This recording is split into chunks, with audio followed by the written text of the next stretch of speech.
I just thought before we talked, I was talking to Steve Hovagimian, and he was talking about how, like, he as a CFO, he looks at LTV and ROAS, and he really looks at those metrics really, closely. Are there any metrics that you like to look at very closely from your end? Yes, I do. So I'm a big fan of incremental LTV, and I'm really thinking about incrementality a lot in the last couple of months, planning my media spend and my UA architecture.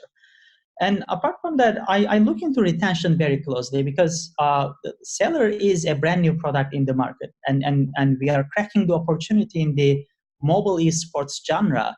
And one way to stick in this market is to have a sustainable, a strong retention metric.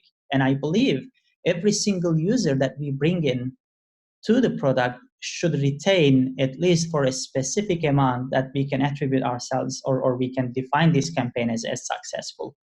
And apart from the retention, I would love to see a specific a specific cross sharing in the product.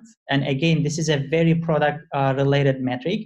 Our product CelerX offers multiple games in the app itself, and I want to see these users not only playing one or two games, but I want to offer that rich experience to these users, and I want them to engage with multiple games through their life cycle. And this is another shadow target that we keep in mind in our UA efforts.